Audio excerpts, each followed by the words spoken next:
Good day. Welcome to the Cory Morgan Show. You can see a different background. We're coming live from the floor of the Global Energy Show in Calgary. We got a broadcast booth out here. You can see I'm holding a mic a bit differently, but we're live. We're covering the stories. We don't stop for this. It's been a great time down here. This is a huge show in Calgary. It's a big deal every year. I'm pretty sure I should have asked somebody. It used to be the Global Petroleum Show, but they broadened it to energy, and that's a good way to go.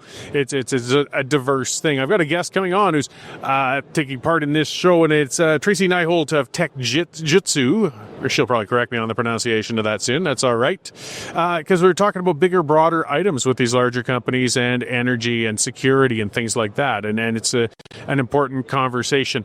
I use those live comments, guys. Put them up there. I got to admit, I don't have my big screen to see them. I appreciate the interaction, so I won't be able to read them out. But, have those conversations with each other. Just make sure to keep things civil. We can use that conversation to keep things going on the up and up. So let me start with my usual monologue rant, get things going. Let's talk about the Federation. A nice simple subject, right? The entire point of a federation is to have a mutually beneficial relationship between relatively autonomous provinces. Now, the central government is expected to stick to interprovincial and international issues, while provincial governments are supposed to be left to manage their own affairs. In Canada, that relationship's been turned on its head. The federal government's inserted itself into provincial and even municipal jurisdictions, while it's refused to assert its genuine authority in facilitating interprovincial infrastructure and trade. This has led to a lopsided federation where the provincial leaders are at each other's throats while the federal government milks the division for political benefit. Prime Minister Carney is trying to play both sides. He claims he wants to enable interprovincial energy infrastructure in the national interest. No, he refuses to use the word pipeline, though. He's granted false authority to provincial groups and provincial governments and Indigenous groups to veto projects. Carney said nothing will happen in Canada without national consensus between all the provinces and Indigenous groups. In other words, nothing's going to happen in Canada, guys. Canada's already been an investment pariah as hundreds of billions of dollars worth of energy projects died in the planning stages due to Justin Trudeau's regulatory scheme. While the world remains hungry for Canada's resources and energy products, investors won't sink a penny into a country that won't guarantee project approval. And with a history of pulling the rug out from under other investments, investors need confidence that the projects will be approved and that Carney simply isn't just offering another walk in the garden path, I guess you could say. Meanwhile, the federal government's spending remains out of control due to overreach. The federal government's pouring funds into pharmacare, childcare, dental care, housing, but none of those things are federal jurisdiction. But then they task the provinces to administer those programs and handcuff them through regulations. It's a cynical political tactic that makes the federal government look like Santa Claus while the local level of government look like Grinches when they can't effectively deliver the services that the government dumped on them with their promises. For example, under the original Canada Health Act, the federal government's supposed to cover 50% of the costs of healthcare provision. Currently, it transfers 20% of those costs. Meanwhile, though, the federal government strictly enforces the Health Act regulations, which prohibit private provision of healthcare options, along with other micromanaging clauses that inhibit provinces from trying to innovative healthcare solutions. The provinces get stuck with the bill but lack the ability to make the changes to the provision structure. Due to this imbalance, access to healthcare is hitting crisis levels in every province in the country, despite spending increases from every province as well.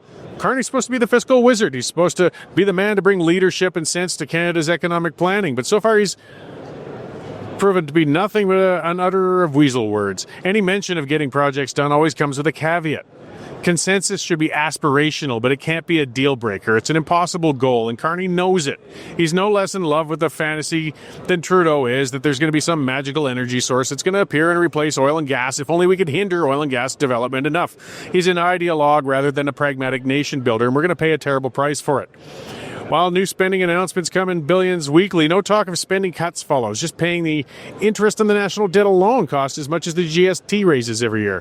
Where's the money going to come from for Carney's plans? The West is already being milked dry.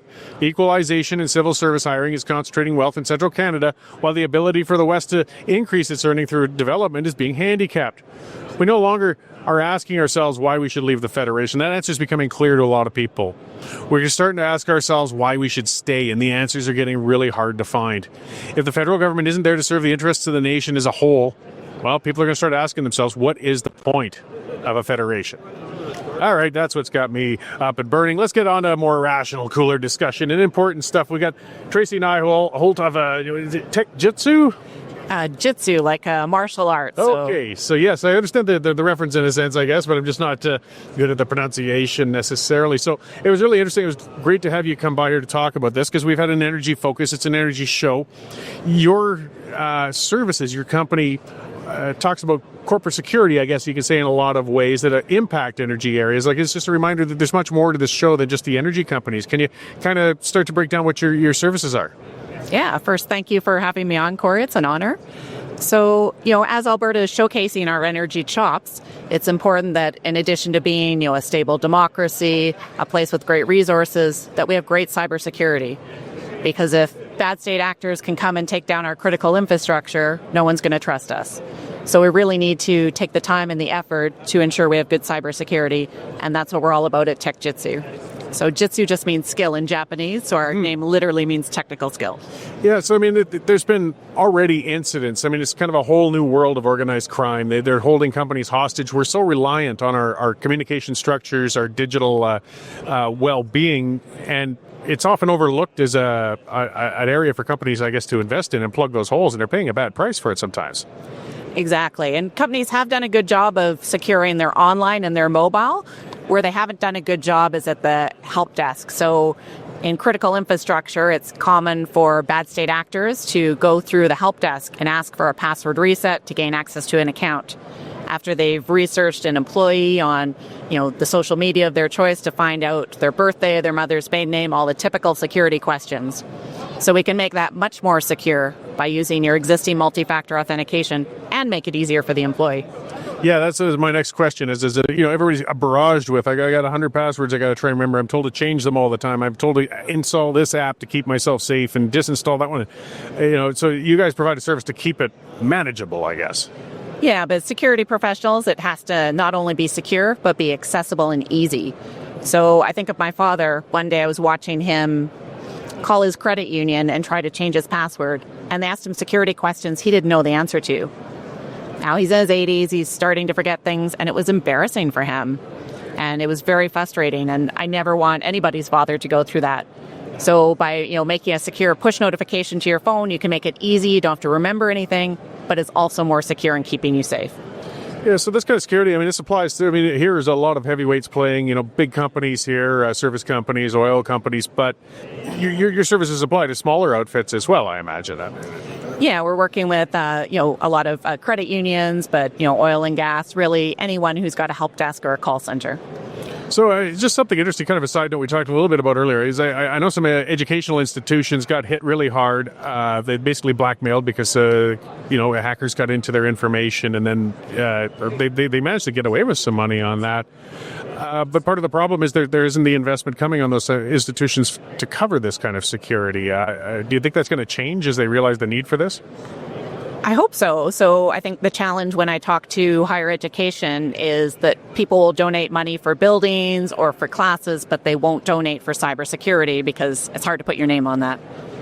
Yeah, and so what other aspects of your service provide? Like, you got centralized databasing going on.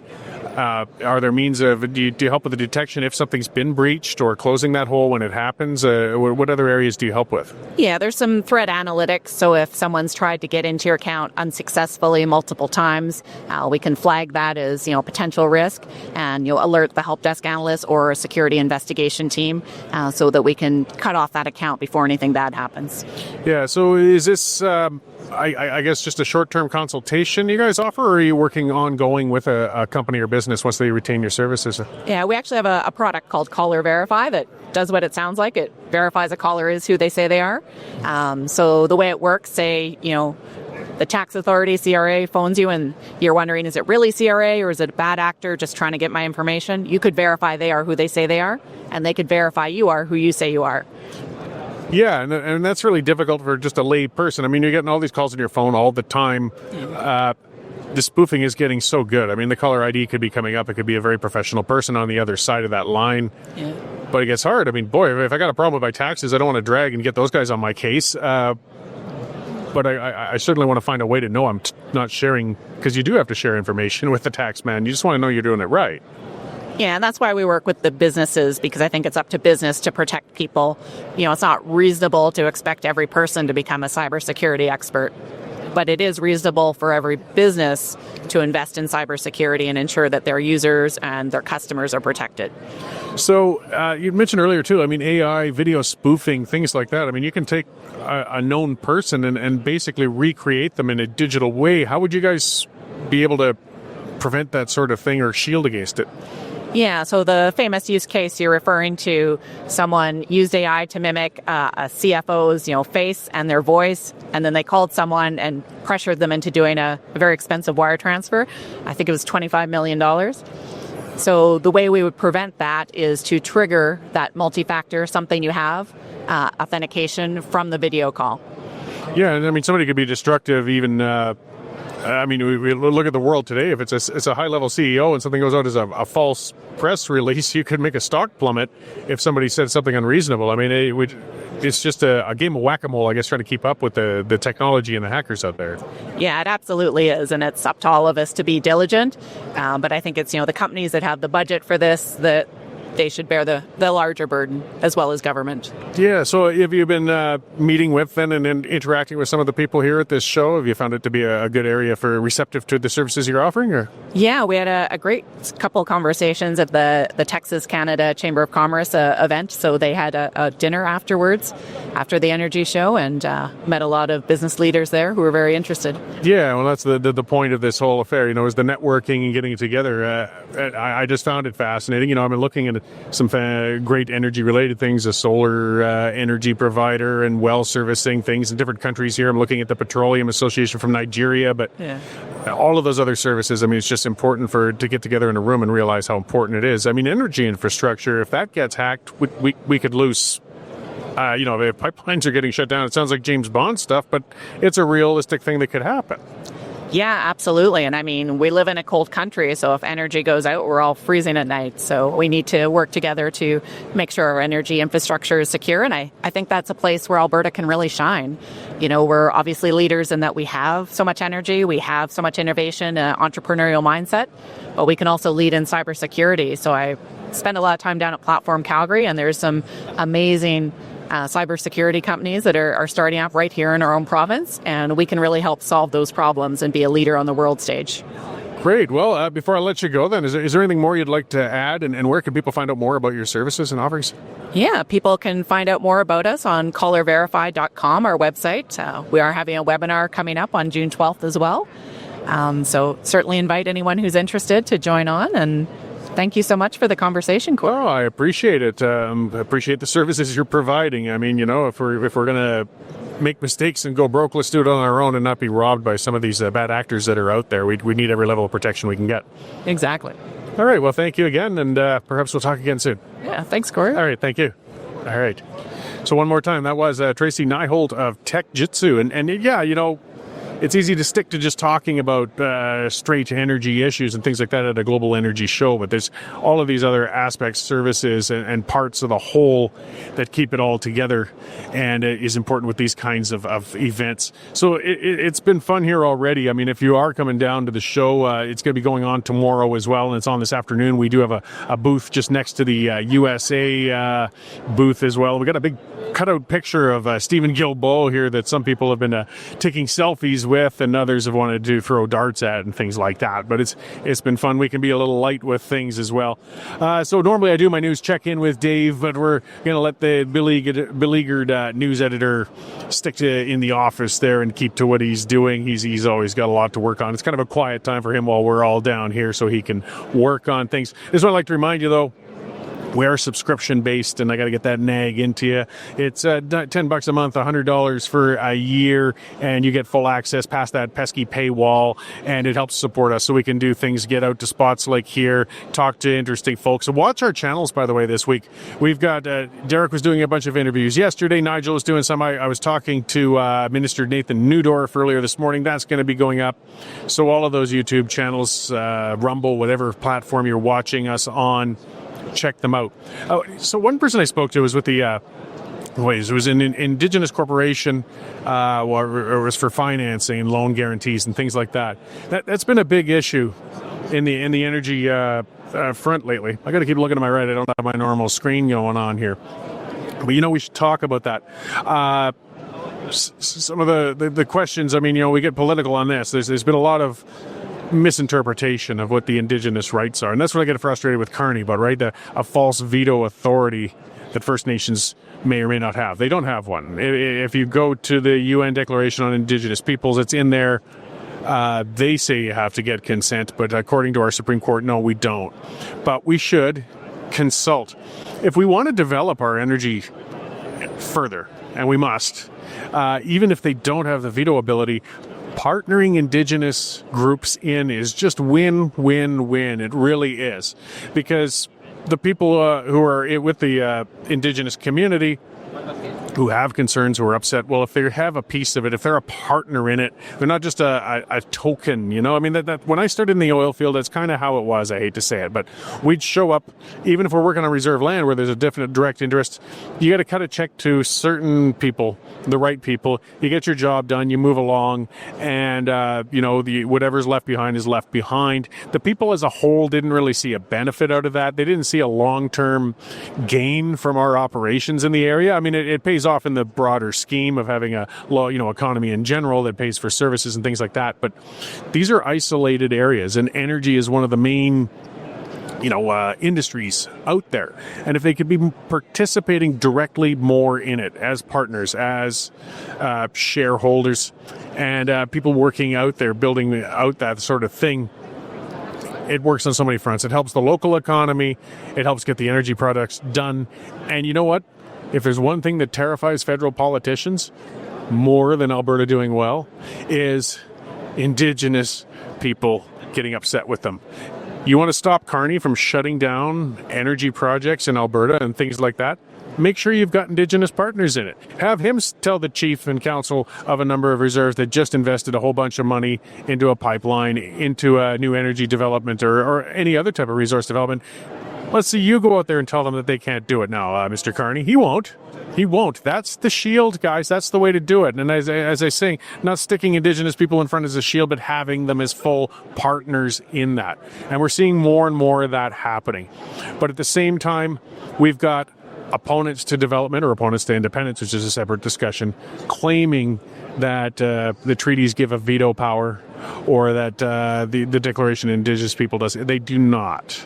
I think we have a moral reason and even an economic reason to want to bring Indigenous people on board, but they don't have a veto. So let's stop that discussion, but have a respectful one with each other and go from there. And let's speak about our broken federation in more ways. I don't know if people saw that other story from a judge, some pedophile who had child porn, and the judge said, no, we're going to give him no jail time. And what he actually said was, he had a modest amount of child porn. A modest amount. So I guess this is the new legalities in Canada. If you only have just a little child porn, you won't have to go to jail. It's just the volume that you have. This is repugnant. Look, anybody who has that garbage wants to mess with kids. And it doesn't matter if he has just a little bit of it or a lot of it. This is a dangerous person. This is one we've identified. This is one who wants to victimize children. I guess the possession of a small amount of child porn perhaps may not warrant 30 years in jail or 40 years in jail, though it's tempting to say so because it's just such a vile crime, what leads to that. But this is where I think you should incarcerate somebody then and study them bloody well closely and watch and see, and if it's possible to try and rehabilitate or determine what kind of threat they are, because we don't like dealing with them after the fact once they've victimized kids. And it gets frustrating. I remember those discussions way back. People might forget about that. There was a fellow named Robin Sharp, and this was during the 90s. This is one of the things that got me politically inflamed back then. He actually went to the Supreme Court and got charges against himself thrown out and got the child porn laws thrown out because some of the porn that was taken from him had been hand-drawn stuff.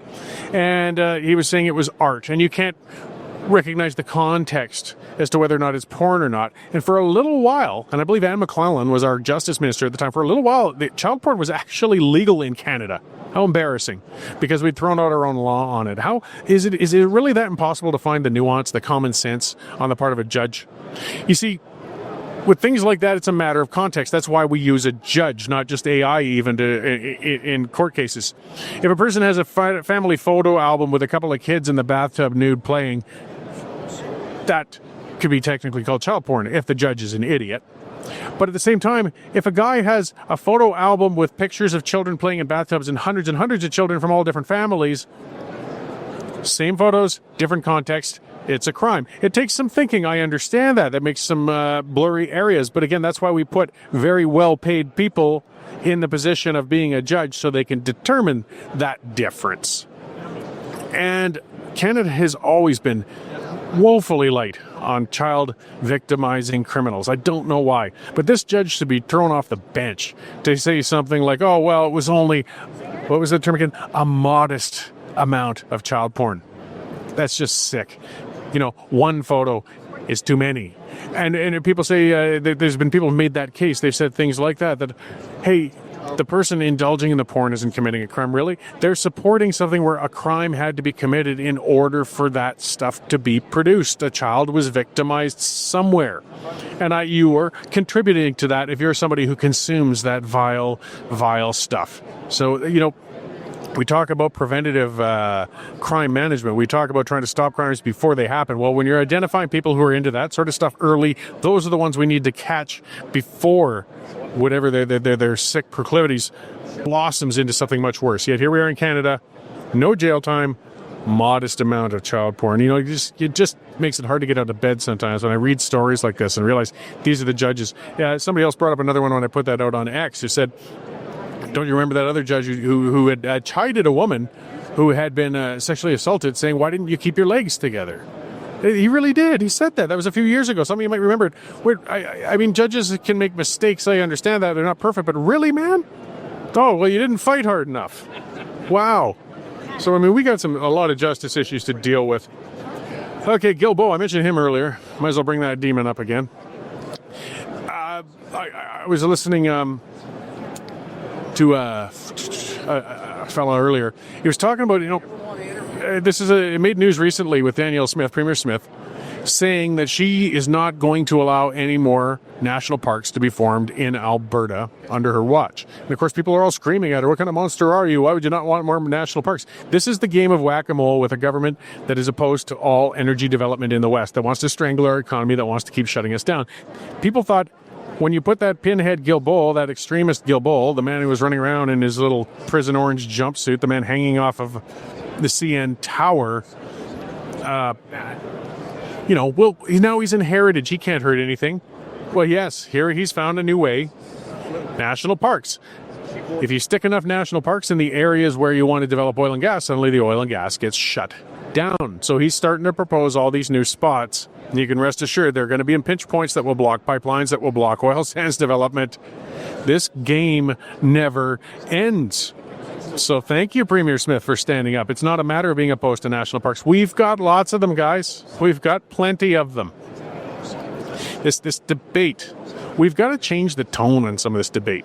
There's so much ignorance on what a pipeline really is. People think it's some harmful thing. Try to rationalize a little bit. Try to think of energy right-of-ways, infrastructure, and how much impact a pipeline has. A lot of you, if you go out in the bush where there's a pipeline, the only reason you'll know it is because there's a cut line. If you're out on farmland, you won't even know it, except you'll see the signs on the fence posts because there's a pipeline under the ground there. And they don't leak. There's been some blowouts that make big news, and they're terrible, and that's fine, but we clean them up and we move on, and they're rare. It's the safest means of transporting energy. It always has been. Yet we've turned it into something, people are saying, oh my God, we're going to build a pipeline that's going to ruin the environment. Guys, it's pretty easy. Look at a road, just a gravel road that gets cut into an area. We don't hear all that fuss. Guess what? A gravel road with 10 meters on each side of it takes up as much space and has as much environmental impact as a major pipeline. It really does. And we got hundreds of thousands of kilometers of those. We don't think twice about it. Once the pipeline's underground, it's not even hurting anything anymore. The road, cars are hitting deer and little fluffy bunnies, and there's an impact from that. There's dust going into the air. There's disruption. A pipeline doesn't offer those things. We got to get realistic about what the impact of a pipe is. But people have made it sound as if it's a bad thing. You want to, ask Quebec how well transporting energy by rail works. A lot of people died due to that. The Trans Mountain Pipeline was built in the early 50s. It's been running through the mountains to BC putting out millions and millions and millions of barrels of oil, and there's never been a problem because they are safe. The other ways aren't. But if we keep demonizing these things, we keep playing upon the ignorance of people not realizing the safety and the reality of the pipelines, we aren't going to get them done. And what their issue isn't the pipeline itself. They're anti-oil and gas people. They're delusional ideologues. They think that we can just shut down oil and gas and the world will go ahead without a problem. Guys, we're an energy-based world. We're the modern world. I saw a dingbat on X, there's no shortage of them on there, talking about, again, we should the damage these energy companies have done and the horrors, and it should be turned back. Do you realize without oil and gas, most of us wouldn't live beyond the age of 40? We really wouldn't. And the alternatives aren't there yet. We got to get in the right order. If we're going to get off one, show me the alternative first. We got to have those conversations. Those conversations are happening here at this global energy show. It's interesting seeing all of the people, the names, the presenters coming up. Not seeing a heck of a lot of federal presence here. I mean, we got Gilboa, our cutout here over at the Western Standard booth. I noticed Carney didn't come here. With something that powers this nation, that's something that brings in so much revenue to this nation, but the federal government doesn't want to talk about it. Why? Because it's in Western Canada. As I said, right next to me is a Polaron solar energy company. They're talking about solar energy project. This show isn't just about oil and gas. It's predominantly that, but it's not just that. So shouldn't our federal masters be here talking to us? Well, they're not taking the time. They have a presence. They come around, but not much. Because, again, we're dealing with ideologues. Let's see. For interesting things online south of the border, it's going to be interesting to see how much longer the Trump tariff war and the rest is going to go on. We've been watching the Donald Trump, Elon Musk blow up. What a bizarre scene. What a weird time to be alive, eh? But, that partnership is gone. So we got basically the most powerful business interest in the country, Elon Musk, fighting with the most powerful politician in the country, Donald Trump. I think Musk couldn't bite it off back any longer. Look, and this is something I think people are starting to realize more so. When I first was getting critical of Trump with his tariffs and everything else, the cult of Trump went bananas on me. I lost, thousands of followers on X, and I had nasty emails and everything. We get less and less of that. Maybe I've just annoyed the hardcore Trump followers enough that they've just already gone, so they don't hear me anymore. But guys, his economic policy is crap. Quit pretending that his stuff is any good. Tariff policy, that's lazy taxation policy. That's not good economics. That's not good conservative policy. It's foolish protectionism that doesn't work. That's been proven around. It's as bad as a socialist when they keep coming up with a rent control, for example, saying rent control will work, rent control will work. No, it's got a 100% record of failure. And no country has been able to tax itself rich through tariffs either. Integrated economies are the path to prosperity for everybody, but he won't back off on that. And meanwhile, what's been going on? Well, despite the Doge and all that, they're spending more than ever. They're spending. And that's where Musk finally blew up. I mean, Musk has got his odd things and so on, but he's got enough economic understanding to realize that this is a bad path. And he called it out. And there's no calling something out with Trump and getting a minor reasoned pushback. They know it's just going to blow up into a tantrum. I don't know. I hope things get straightened out. I hope that the economically smart people eventually start to dominate the discussion south of the border, and we can get back to having that integrated trade that would benefit both sides. I mean, he's going to run out of allies. I mean, there's always more people who'll come around and kiss the ring of the king and not question his actions. But when the heavyweights like Elon Musk are saying we're out, and he certainly didn't do it diplomatically, hopefully some of that's getting home to the orange man. But I mean, again, when we talk about realism and politics, it doesn't necessarily come together. I'm looking here too at the BC. We got David Eby. There's the part where we're talking about consensus and getting another pipe to the coast. There's the cowardice of Carney, right? The bottom line is, and Poilievre has said as much, it's the job of the federal government to say that's it, it's going to go. Eventually, they just have to say it's going to go. The Trans Mountain expansion, the BC government opposed that too. Christy Clark was opposing that. They were all fighting it, but eventually it went because the federal government had to put their foot down and say it's going. It's going to happen. And you want to start with consultation, but eventually you just say that's done. We're getting it finished. You can't have a province cut off the rail line from one province to another. You can't have them stop a roadway from one province to another. You can't have them divert a river away from one province to another. They also should not be able to stop a pipeline from going from one province to another. In fact, they can't, not according to the Constitution. But Carney doesn't have the balls to enforce it. So EB's saying that the pipeline's not going to happen. Well, then one of the two things is going to happen. Either it's not going to happen, or Carney's going to tell EB, well, that's a shame, but it's happening despite you. This showdown has to be resolved soon, guys. Our GDP per capita keeps going into the toilet. This country's economic outlook is bad. We need energy development. We need resources. A lot of the conversation has been going, too, that's saying, listening to the Andrew Coynes and the other clowns like that out there, too, that, well, look at that. Alberta's got record production happening already. Vashi Kapelos was talking with Daniel Smith about that. You've already got record production. Why do you want to produce more? Well, listen, you dingbats in Ontario are bringing hundreds of thousands of immigrants in every quarter. That means there's going to be more demand for energy and for money and for resources. We can't just stay flatlined with our production. Premier Smith already did say she wants to double production coming out of here, and we can't do that without more export infrastructure. Why do we want to increase it? Because the world wants our product. We'd be stupid. We're punching ourselves in the knackers by trying to keep it in the ground. It's not stopping the world from utilizing those resources. It's just making everything more expensive, and it's hurting our own economy. Liquid natural gas, we got to bring that conversation back to that. Do you really care about emissions? Do you really care about making the world a cleaner place? Well, guess what? A lot of the world's still burning coal. A lot of the world's still burning wood and animal dung in some of the third world countries.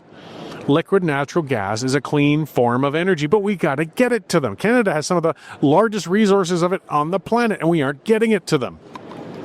Other knobs, talking about, the Trans Mountain Pipeline, the expansion, it's not even full yet. Well, no, they don't run it at 100% capacity, but it's getting darn near full, and the contracts are getting bought out for that to export and get it into use. We need more. Other people saying the demand for oil is going to go away. I guess that's peak oil crap, guys. That's been going on, that conversation, since the 60s. Since before I was born, they've been talking about that. The demand hasn't gone away. It's going up, and it's been going up for decades. It's still going to go up for decades more. And even if it is going to eventually peak and cap off, well, that's telling us let's develop it and sell it as much as we can while there's still a market for it. And there will be for quite a while yet. But no, we're in this ideological pitched battle with Ottawa, with central Canada, who don't realize where their bread's buttered. There's that frustration. There's those maps that really show the image so well. When you show the Liberal red on the east side of the country, and then you show the same map with who's receiving equalization versus who's paying the bills. And the West is the three provinces in the West are paying the bills. The parasite provinces in the East are draining us, including Ontario. We got a whole lot of economic idiocy in that discussion going on. I see people talking about, well, look at this Ontario. 50% of Canada's GDP, yeah, but they make up more than 50% of the country. It's a disproportionate amount because they're saying we subsidize Alberta. How on earth do you subsidize Alberta? We've got to have a conversation and defend ourselves and defend our industries better. Some people talking about even Grok, AI. I saw that discussion online, saying the Trans Mountain Pipeline is a subsidy. No, it's not. It's something that the government bought because the idiots made the regulatory environment so bad that the private operator was forced to pull out of there, and the government took it on themselves, and they blew it. They took a $7 billion budget and turned it up to $30-some billion to build this thing. And now, it's not a free service to the oil field, guys. They pay tolls to put their product in that pipe and ship it to the coast. They pay to use it. That's not a subsidy. It just means the government has taken over the ability. It would have been a private company that would have charged tolls to do so. And whenever that pipeline is transferred to a private owner, hopefully, it'll be sold to them. And it'll be sold at a discount because the government blew way too much building it, because governments can't build things. They can only screw them up. So when people talk about that the government's subsidizing Alberta by billions of dollars and they include the pipeline in it, they're lying. That's the bottom line. They're lying. And then what are the other areas of subsidies? Because remember, Guilbeault announced years ago that we're ending all oil field subsidies. Oh, big performative thing. There was nothing to end because the oil field was never getting them in the first place. We're talking about capital tax allowances, things like that, tax deferrals. I guess on a long stretch you could call that a subsidy, but it's just putting off what they have to pay in later. They still pay in. There's no check coming from Ottawa to any energy companies. It doesn't work that way. It isn't that way. But they're calling it that. So we got this illusion from people in Ontario and Quebec that they're subsidizing Alberta. And why are they afraid if we leave? Guys, the numbers are pretty clear. No, the equalization and the rest, why are you collecting equalization if you're subsidizing us? It doesn't make sense. You shouldn't need equalization, which is true. They don't need it. But we've got a shell game, and it's being played by ideologues. So meanwhile as well, BC's handcuffing itself with its mining industry up in the north. I mean, it's not just oil and gas. So it looked like they had these copper mines, things like that were going to start coming up. They're getting those rolling, and now suddenly, oh no, they're just put a year-long suspension of mining in the Northwest while they figure out more regulation. How are we going to pay the bills eventually? You know, where do people think money comes from? And these foolish socialists, you know, they want social programs, they want big spending for everything, and at the same time they're working their hardest to shut down every possible means to make the money to go into it. I've always thought that's the left-wing mind, and the right-wing mind is the left-wing mind takes some sort of mental disconnect and inability to understand supply, demand, basic economics, and how to pay the bills. So they can live in a fantasy land to think that we can have this beautiful socialist world where everything's paid by the government and somehow we can shut down every possible industry and means of making the money to pay for all those programs. And it's coming to a crash, and that's why our productivity is in the toilet. That's why Canada is in a bad way with a bleak-looking future, which is so frustrating when we are blessed with some of the most abundant resources in the world. So here's BC shutting in their mining now because they're shutting in oil and gas wasn't enough. Meanwhile, this is a neat one that's hit the news with them, though. They're partnering with China to build ferries. So the ferry contracts for BC Ferries, there was a Norwegian contractor looking to build it, but no, BC said, hell with that. We're going to go with China. China. You know, speaking of interest, there's a country we want to be beholden to further, isn't it? But that's where they're going. So much for standing up with things such as that. I mean, where do we go, guys? Where do we go? With these new national parks, the mining, I'm running out of things. I don't have my usual teleprompter going on here. Oh, yes, the electrification of the world. Let's get back to that myth for a bit anyways. As I said, I was speaking earlier with Nathan Newdorf. It's another interview. We were on for 15 minutes there. We want to go all electric vehicles. Calgary's going to get their electric buses. Supposedly, that's been another screwed up contract that's blown up. Even the trial buses, they haven't been able to get them in. We don't have the grid. We don't have the ability. This is back to BC again. They did the Site C dam, hydroelectric. That took how many years and years and years to get completed? And that was, again, with environmentalists opposing it.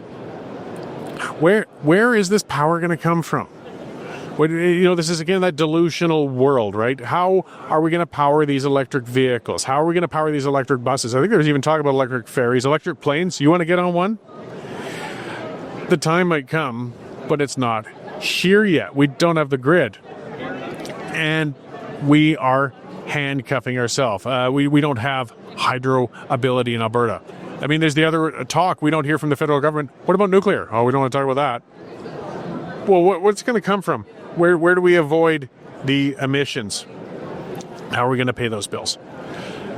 Look, the system's broken. This is where I keep getting back to the independence aspect. We've got to break the agreement. We got to shake it up. Nothing else is going to do so. We're in a swirl to the toilet. We've got cowardly politicians that are incapable of making change on the federal front. They feed themselves just on the point of getting reelected. They don't look at the actual needs of the nation any longer. But it's not sustainable. So this is where the West needs to have this referendum. This is where people are saying, why is Smith shaking so many things up? Well, she's frustrated. She can read the writing on the wall. She knows about economics. She knows about the trouble we're in. But what else do you do? Even if Premier Smith doesn't want to go fully independent, let's shake this country up by allowing the referendum on it so we can actually make people realize just how dire things are getting. But they're demonizing her, and they're talking about the selfish Albertans. She was quoted poorly, or she gave the wrong words when she said, Alberta has the lowest standard of living on earth, or Canada does. No, okay, that was a poor way to put it. there's certainly many, many countries that have much lower standards of living than us. The developed countries, though, and at the rate we're going and at the progress we're making on it, yeah, we're sinking. We're sinking fast. We should be up near number one, and we're dropping like a stone when it comes to that. Even though we're sitting on all these resources, we're sitting on all this space, everything from lumber to agricultural to oil and gas. So what have we got to do to change that? Well, I think we got to change the entire system. How do we change the system? Meech Lake, Charlottetown, we tried those in the 90s. Not even close. We didn't get there. Well, maybe if we're on the brink of a province actually saying we're out, we're totally ripping the deal apart, we're going to get out of it.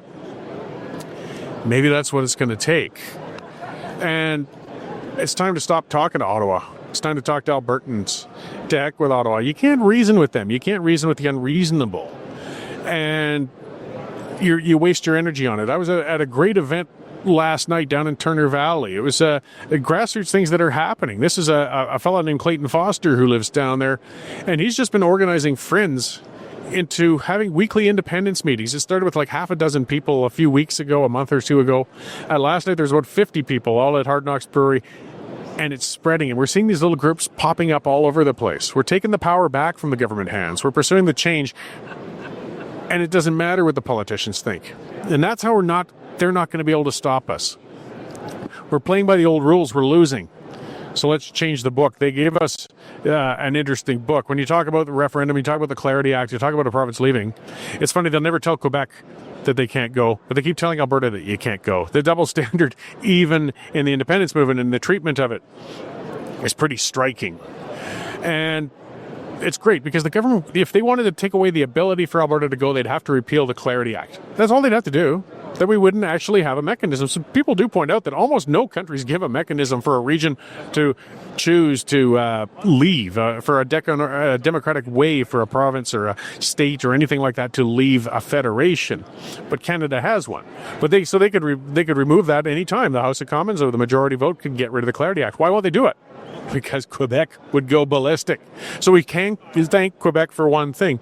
They're protecting that Clarity Act to keep the means in the hands of the provinces to leave the federation. Just like the pension plan is built right into it. I mean, they're saying Alberta can't leave the pension plan. Why not? Well, because it wouldn't be nice. Too bad. We're done playing nice. So it's built in. There's a mechanism for the province to leave the pension plan. The only fighting point is how much of the principle within the pension plan Alberta is entitled to. And they're not going to get rid of that. Quebec already has their pension plan. They were smart enough not to get into the federal one in the first place. We got to start playing by different rules. Stop trying to let them rig the game. Yeah, throw the pieces off the chessboard. Start our own game off to the side. We don't have to worry about what they think any longer, guys. We should stop worrying about what they think any longer. We got to stand up for ourselves. And you know what? It will be better for the whole country in the long run. This is hurting everybody.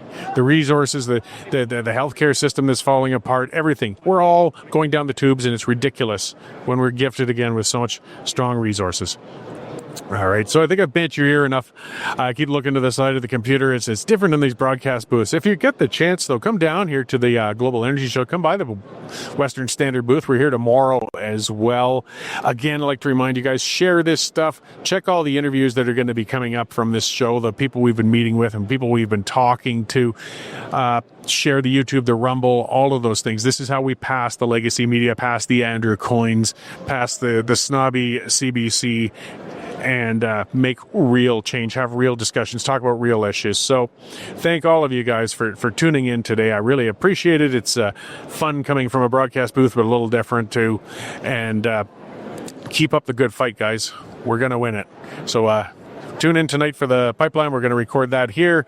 Watch the rest of our channels, and I'll see you back on our regular broadcast next week.